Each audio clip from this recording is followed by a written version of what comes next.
وقوله ولقد بعثنا في كل أمة رسولا أن اعبدوا الله واجتنبوا الطاغوت وقوله وقضى ربك ألا تعبدوا إلا إياه وبالوالدين إحسانا وقوله واعبدوا الله ولا تشركوا به شيئا وقوله قل تعالوا واتل ما حرم ربكم عليكم ألا تشركوا به شيئا وبالوالدين إحسانا. جیسے کہ پچھلے درسوں میں یہ باتیں آئی ہیں آپ کے سامنے کہ عقیدے کی اصلاح پر یہ سب سے اچھی کتاب لکھی گئی ہے کتاب التوحید کے نام سے جانی جاتی ہے. اور توحید کیا ہوتا ہے، توحید کی کیا اتنی قسمیں ہیں، کس طرح ہمارے معاشرے کا ایک بڑا طبقہ عقیدے کے اعتبار سے بگاڑ کا شکار ہے، اس پہ کچھ باتیں پیچھے درسوں میں بالترتیب آپ کے سامنے آئی. آج سے کتاب کا آغاز ہو جاتا ہے. چونکہ الحمدللہ یہ کتاب مجھے یاد ہے تو بات دیکھنے کے بجائے الحمدللہ ایسی زبانی تشریح. یہ کتاب یہ وہ کتاب ہے کہ اگر آپ کہہ دیں کہ عرب دنیا میں آج جو ترقی ہے دینی اعتبار سے یا دنیاوی اعتبار سے، اس میں اس کتاب کا سب سے اہم رول، تو ہم غلط نہیں ہوں گے. جس وقت یہ شخص دعوت اور تبلیغ کے لیے اٹھے تھے، اس زمانے میں عربوں کی حالت یہ تھی کہ حجاز سے لے کے نجد تک، اور مکہ مدینہ ظاہر سی بات حجاز میں آتا ہے، ہر جگہ اللہ کو چھوڑ کر ایسی ایسی چیزوں کی عبادتیں ہونے لگی تھی گویا کہ ایسا لگتا تھا کہ جاہلیت کا زمانہ لوٹ آیا. حضرت زید بن الخطاب حضرت عمر کے بھائی تھے، حضرت عمر رضی اللہ عنہ کے بھائی تھے، شہید ہو گئے تھے یمامہ کی جنگ. تو نجد میں ان کا تعداد کا بڑا سا مزار بنا لیا گیا. اب ان سے نہ اولادیں صرف اولادیں مانگی جاتی بلکہ روزی مانگنے کے لیے وہیں آتے، پریشانی دور کرنے کے لیے وہیں آتے. بہت سارے درخت ایسے تھے جن سے لوگ لپٹ لپٹ کر جن کی عبادتیں کیا کرتے تھے. تو اس معاشرے کی تصویر ایسی ہو گئی تھی کہ کبھی لگتا نہ تھا کہ یہی وہ معاشرہ ہے جہاں سے اسلام کی روشنی دنیا بھر میں پھیلی تھی. تو دو شخص 17ویں صدی کے نصف کے بعد 18ویں صدی کے شروع میں 18ویں صدی کے شروع میں دو شخص کا پوری دنیا کے مسلمانوں پر اللہ سبحانہ تعالیٰ نے دو شخص کے ذریعے بڑا احسان کیا. ایک شخص تھے شیخ محمد بن عبد الوہاب جو حجاز و نجد میں، اور دوسرے شخص تھے ہندوستان میں شاہ ولی اللہ محدث دہلوی رحمۃ اللہ علیہ. دو شخص کے ذریعے اللہ نے اصلاح اور رفاقت کا ایسا کام کرایا کہ آج بھی امت ان کی شکر گزار. ترکی دور حکومت میں مکہ مدینہ کے اندر یا باقی جو قبرستان ہے کہہ دیجیے مزارات کی شکلیں لے لی تھی. حضرت عائشہ، حضرت فاطمہ، حضرت عثمان اور نہ جانے کتنی قبروں کے اوپر بڑے بڑے منامے بنا لیے گئے. اللہ کو لوگ بھول چکے تھے. اس ماحول میں اس شخص نے اس کتاب کی تعلیم کی تھی، کتاب التوحید. اور اس کے اندر آپ پڑھیے گا اور انشاءاللہ بیان آئے گا، صرف قرآن کریم اور اللہ کی نبی صلی اللہ علیہ وسلم کی حدیث کے علاوہ کچھ نہیں، کوئی جھگڑا نہیں. کہیں وہ کسی کو نہ برا بھلا کہتے نظر آتے ہیں، نہ کسی کو کچھ سخت الفاظ کہتے نظر آتے ہیں، بلکہ کہتے ہیں کہ اللہ کا یہ پیغام ہے، اللہ کے نبی صلی اللہ علیہ وسلم کا یہ پیغام ہے، اس کو سمجھو. اور ان کے ذریعے آج الحمدللہ اسلام جس طرح یورپ میں تیزی سے پھیل رہا ہے، یہ انہی کے شاگردوں کا دے. اللہ کے فضل کے بعد کہتے دیجئے کہ ان کے شاگرد اور ان کے شاگردوں کے شاگردوں نے جو کام کیا ہے اس کا فضل ہے الحمدللہ. اور معاف کیجیے گا، کہنے دیجئے کہ جو لوگ دنیا بھر میں صحیح عقیدے کے حامل ہیں ان کو بھی انہی کی طرف منسوب کر کے وہابی کہہ دیا جاتا ہے. وہاب اللہ کا نام ہے، انک انت الوہاب. کہتے ہیں کہ اللہ تو وہاب ہے. وہاب کا مطلب دینے والا، عطا کرنے والا. ایک طرح سے گالی کے طور پہ یہ لفظ استعمال کیا جانے لگا مسلم سوسائٹی میں کہ ہر وہ شخص جو صرف اللہ کی عبادت کرے،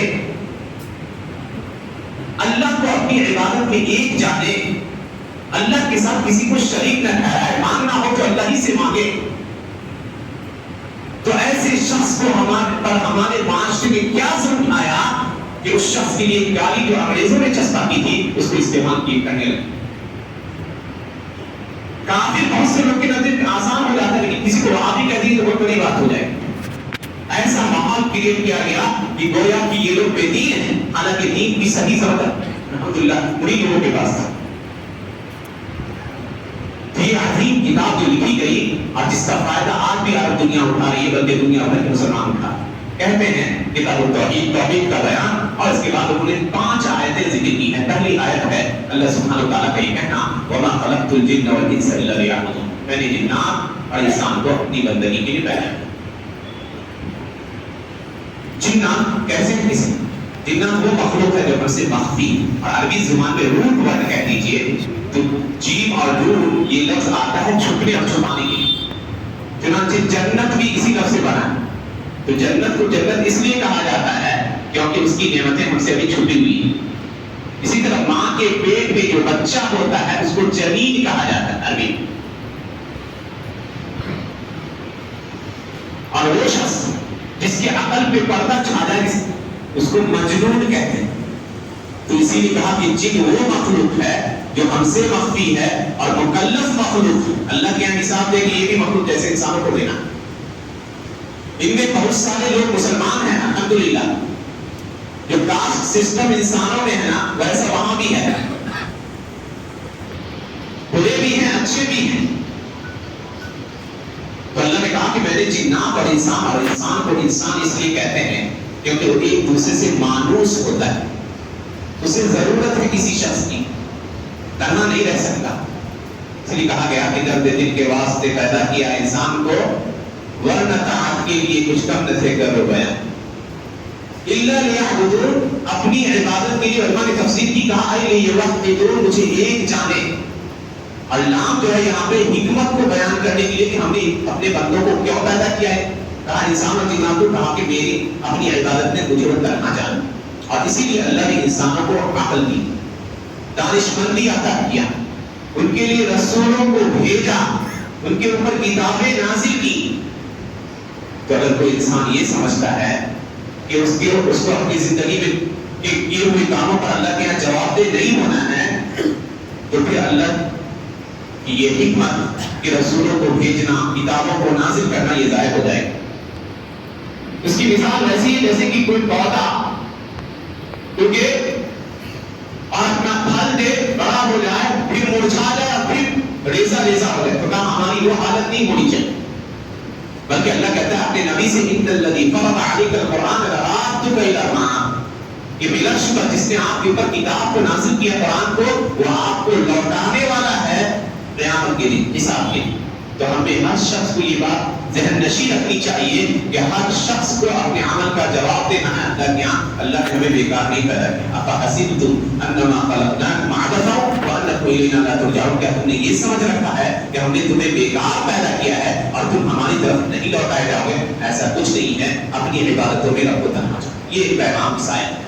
دوسری آیت ہے وَلَقَدْ بَعَثْنَا فِي كُلِّ أُمَّةٍ رَسُولًا أَنِ اعْبُدُوا اللَّهَ وَاجْتَنِبُوا الطَّاغُوتَ، کہ ہم نے ہر امت میں ایک رسول کو بھیجا، کیا پیغام لے کر کہ اللہ کی بندگی کرتے رہو اور طاغوت سے بچتے رہو۔ امت عربی زبان میں 4 معنی کے لیے استعمال ہوتی ہے۔ امت کہتے ہیں ایک بڑے سے گروہ کو، لوگوں کی ایک جماعت کو۔ امت کہتے ہیں امام کو۔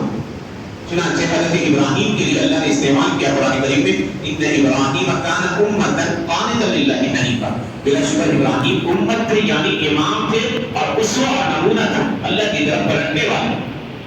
امت کا ایک معنی طریقے کے بھی آتا ہے۔